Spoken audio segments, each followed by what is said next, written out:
Well, let me just start out by echoing the fact that this is indeed a sad day for America. And I just got off the phone with Scott Driscoll of the Connecticut State Capitol Police, and I wanted to bring you an update.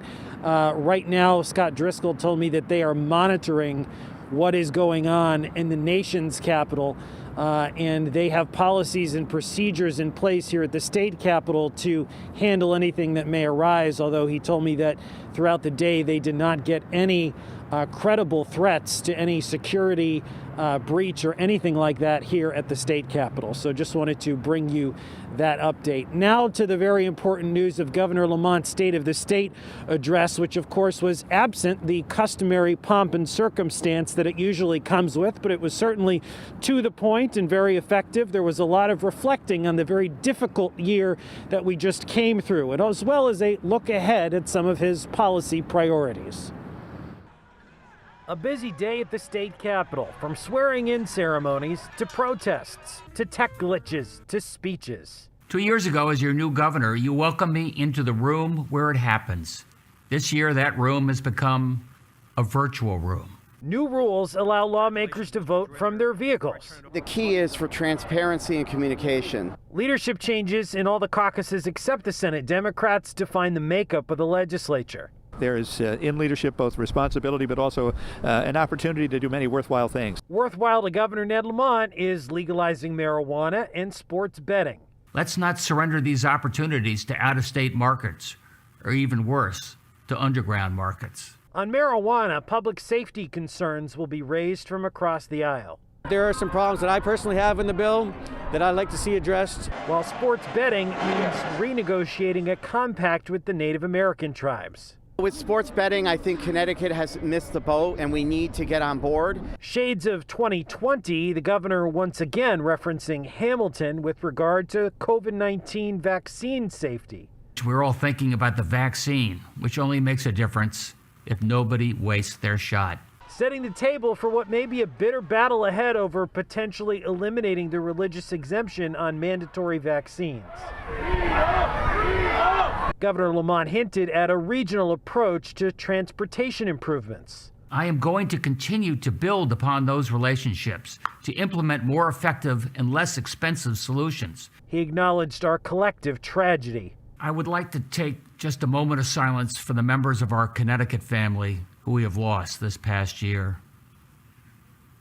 Applauded our essential workers. The entire state should rise to its feet and applaud the dedication of our teachers. Reassured the struggling businesses. We are continuing to provide grants to keep you afloat until federal aid arrives. And vowed progress on equity and racial injustice. But protests are only meaningful if they are a call to action. Now, lawmakers who I spoke with today on both sides of the aisle say they applaud the governor's leadership during a time of crisis, but they also said they need to be very realistic on what they can actually get done and accomplish in this new normal. The first thing that they'll likely need to decide is if they would like to extend Governor Ned Lamont's executive powers, which right now are set to expire on February 9th. We're live outside the state capitol in Hartford. Matt Caron, Fox 61 News. Matt, thank you. Busy day at the Capitol. Breaking news right now for one person is dead after a shooting involving an FBI task force on Enfield Street in Hartford. A joint state-federal investigation continues there this hour. Fox 61's Angela Bavaro joining us live after getting an update from investigators a short time ago. Angela? Good afternoon. So we've been on scene since about 10 o'clock this morning, and honestly, not much has changed since that point because this investigation still very much underway at this hour. A few of these crews have left the scene, but it is still a very busy scene. Want to step out of the way, show you exactly what's going on here behind me. This all happening at the intersection of Enfield Street and Greenfield Street.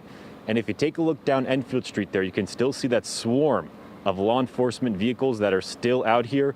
We have got Hartford police on scene, Connecticut State Police still on scene, as well as the FBI. And as you mentioned, Ben, we did get that update from state police about an hour and a half ago at this point. So here is what we know so far. Detectives from the Western District Major Crime Squad were requested this morning by the New Haven State's Attorney's Office to respond to this area here on Enfield Street for an officer-involved shooting. Now, state police say that shooting happened just after 9 this morning, and that's when members of the Safe Streets Task Force were in the area conducting an ongoing investigation and came into contact with a known suspect. And just to give you a little background here, the Safe Street Task Force is made up of local law enforcement departments, state police, as well as the FBI. Now, we're told the task force is used to investigate more serious crimes that happen around Hartford. And here's what state police say happened next. Take a listen. During the course of this incident, task force members came into contact with the subject of this investigation and were able to place him under arrest. At this very same time, while taking this subject into arrest, or the suspect into arrest, a secondary subject became involved in exchange of gunfire with officers here at the scene. This subject was transported to the hospital as a result of the injuries sustained during the course of the incident, and unfortunately succumbed to injuries. Now, we still do not know the relationship between the person who was arrested and the person who started shooting, and state police also say neither the Hartford Police Department nor state police were the ones to discharge their firearms during this investigation. And state police also confirming a firearm was recovered at the scene. Connecticut State Police will be taking lead on this investigation and providing findings to New Haven State's Attorney's Office. And as we come back out live to the scene here, just a big, very important note, Connecticut State Police stressing that all of this information is still preliminary and is subject to change. Of course, we'll keep you updated in the next hour with any updates we get from state police. But for now, reporting in Hartford, Angelo Bavaro, Fox 61 News. All right, Angelo, thank you. Following more breaking news in West Haven right now, 2 police officers were injured after a wild stolen car incident involving a police cruiser. Police say 2 teens are in custody after this crazy incident. Fox 61's Tony Tersey live in New Haven with what exactly happened. Tony. So here's what happened, guys. We're on Campbell Avenue in West Haven, not far from the University of New Haven and the VA. West Haven police spotted just about a half-mile away near exit 43 First Avenue a stolen car that had been used in robberies, including purse snatchings in other shoreline communities over the last couple of days. And then the chase ended up here on Campbell Avenue in front of the Oak Grove Cemetery, where one of the suspects got out of the car, was chased by police, jumped back into a police cruiser. That's right. One of the suspects jumped into a police cruiser that was vacated, jumped the curb here, and almost ran over an officer running through the fence at the Oak Grove Cemetery, narrowly missing a headstone, crashing into a fence behind me. The 2 suspects, you guessed it, both underage, both teens under the age of 16 were arrested. And as Jen mentioned at the top, 2 officers were injured. Thankfully, non-life-threatening injuries. They are in a local hospital. We'll have more as information becomes available. We're live on Campbell Avenue in West Haven. I'm Tony Tersey, Fox 61 News. All right, Tony, thank you very much. It is a busy news day. Lots of breaking news in our nation's capital, our state capital, Hartford, West Haven with Tony. We have another bit of breaking news here, 2, actually. I'll take the first. We just got our new COVID-19 state numbers in. We always look at these to see where our state is in its fight against this deadly pandemic. There are over 2,000, so 2,486 new positive cases here in our state. 29,000 more tests were administered. The new positivity rate, 8.55% here in the state of Connecticut. 38 more of our friends and neighbors here in the state have unfortunately lost their fights against COVID-19. But a bit of good news here, 10 fewer people are currently fighting in the hospital. Again, all of these numbers in the last 24 hours. Oh boy. All right. And we're also following other breaking news in Georgia. I know earlier today we were all watching this before the protests happened at the Capitol. The Associated Press is now calling that second runoff race, and it looks like Democrats are now going to control both chambers of Congress.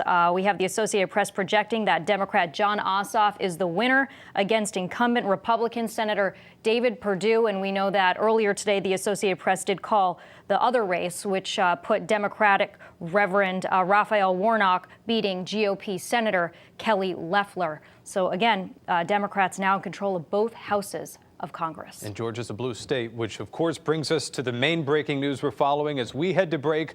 Live pictures from Washington, D.C. It started by the House and Senate trying to certify the election, waiting for those results from Georgia to come in.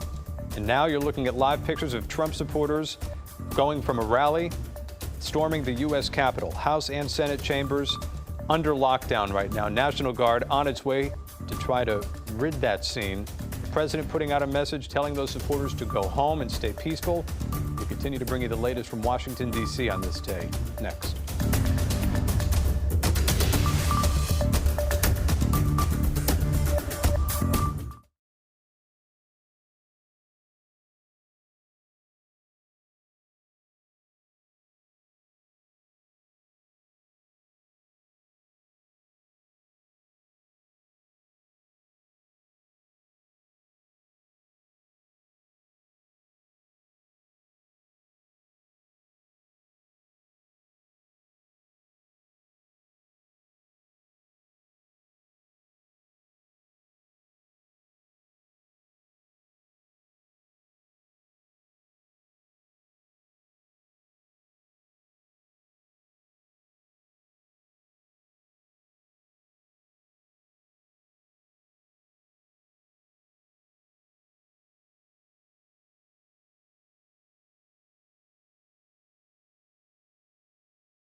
All right, we want to check in right now with meteorologist Rachel Piscatelli. The one thing that's calm today is the weather.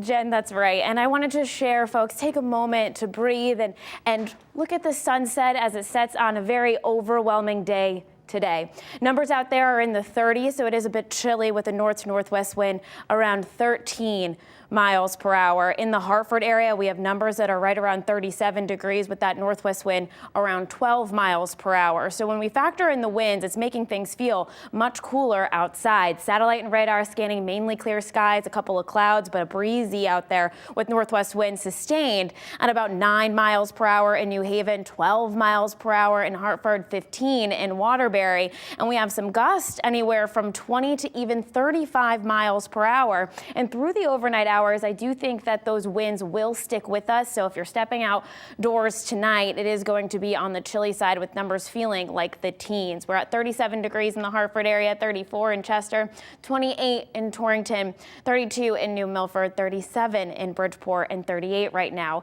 in Groton. Now, when we factor in those winds that you saw, they're gusting anywhere from 28 to even 30 to 35 miles per hour at times. We're feeling like the low 20s in Waterbury at 22 degrees, 31 in Windham, 30 degrees in Groton, and it feels like 29 degrees in the Hartford area. So here's what you need to know for the next couple of days. We are breezy right through this evening, so you're going to need to bundle up, but we're turning mostly sunny for Thursday, still on the breezy side though, but I don't think the winds will be as gusty as we've seen this evening. We are going to be watching a couple of storms next week, but for the most part, we're keeping that 7-day overall pretty quiet. So partly clear tonight, numbers falling back into the low 30s and upper 20s, 28 in Chester, 30 degrees in New Haven, 24 in Torrington, and 30 degrees in Bridgeport. Mostly sunny tomorrow. Our numbers will range in the upper 30s to 42 degrees, about northwest wind 5 to 20 miles per hour. So still a little bit on the breezy side. 42 along the shoreline in New Haven, a little bit cooler in Torrington, about 35 degrees, 37 in New Milford, and 42 in the Groton, New London area. So let's take a look at this hour-by-hour forecast. Overnight tonight, we'll have those partly clear skies out there. Our numbers will fall back into the 20s for many locations, and I do think that because of the wind, we'll be waking up tomorrow morning feeling like the teens, so definitely going to need to bundle up there. By the afternoon, we are breaking for a good amount of sunshine. Numbers rise into the 35 to about 40-degree range, and overall, pretty pleasant day for us. And we're quiet right through the weekend as well. That area of low pressure that we've been talking about for the last couple of days finally moves offshore for us, allowing for those clear skies Thursday and into Friday. Now, that Saturday and Sunday storm that we've been watching still remains offshore, so good news for the weekend. And then by the time we get to about Thursday, or I should say Tuesday and Wednesday, this area of low pressure we'll be watching for pretty closely. Right now, some models have it impacting our weather, others not so much. So right now, we're going to go on the side of optimism and keep that Tuesday, Wednesday timeframe overall quiet right now. Here's a look at the 7-day. 42 degrees, sunny skies heading into Friday. This weekend, we're a little bit chillier. Temperatures in the upper 30s to near 40 degrees and partly cloudy skies out there. Mostly sunny heading into Sunday. And then Monday and Tuesday, we'll have those clouds build back in associated with that storm that's going to be pretty close by. And again, we'll continue to watch that. Here's a look at your shoreline forecast. Low 40s heading into Friday, upper 30s and near 40 degrees heading into Saturday and Sunday. All right, Rachel, thank you very much. Before we go to break here, live pictures from Washington, D.C. as